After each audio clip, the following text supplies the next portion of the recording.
કેન્દ્રીય ગૃહપ્રધાન અમિત શાહના ગુજરાત પ્રવાસનો આજે ત્રીજો દિવસ છે।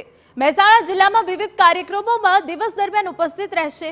વડનગરમાં અમિત શાહ હાટકેશ્વર મહાદેવ મંદિરે દર્શન કરી પૂજન કરશે અને ત્યારબાદ મ્યુઝિકલ મ્યુઝિયમની કામગીરીની સમીક્ષા કરી પ્રેઝન્ટેશન નિહાળશે તો પુરાતત્વ પ્રાયોગિક સંગ્રહાલયનું લોકાર્પણ કરશે। અમિત શાહ આંબાઘાટની પણ મુલાકાત લેશે। ઉપરાંત વડાપ્રધાન મોદીએ જ્યાં શિક્ષણ મેળવ્યું હતું તે પ્રેરણા સ્કૂલના ભવનનું લોકાર્પણ કરશે। વિકાસ કાર્યના ઉદ્ઘાટન બાદ તેઓ સરકારી સાયન્સ કોલેજ ખાતે પણ જાહેર સભાને સંબોધિત કરશે। બપોર બાદ મહેસાણાની ગણપત યુનિવર્સિટીના 18મા પદવીદાન સમારોહમાં ઉપસ્થિત રહેશે।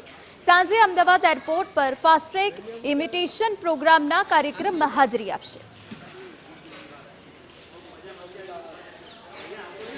केंद्रीय गृह प्रधान अमित शाह आज वडनगर पधारशे। थोड़ी वार में अमित शाह वडनगर पहुंचे और अलग अलग जगह कार्यक्रमों में हाजरी आपशे। अत्यारे आपणे उभा छीए सभा स्थल पर के ज्यां एक विशाल भेट तैयार करवामां आव्यो छे अने धीमे धीमे लोको पण सभा स्थल पर पहोंची रह्या छे। आजना जे कार्यक्रम छे ए मुजब वडनगर खाते म्यूजिकल म्यूजियमनी कामगीरीनी समीक्षा और प्रेजेंटेशन अमित शाह निहाळशे। त्यारबाद पुरातत्व प्रायोगिक संग्रहालयનું लोकार्पण करशे તેમજ અંબાઘાટની મુલાકાત કરશે। ત્યારબાદ પ્રેરણા સ્કૂલ વડનગરનું લોકાર્પણ અને વિકાસની કાર્ય સમીક્ષા કરશે।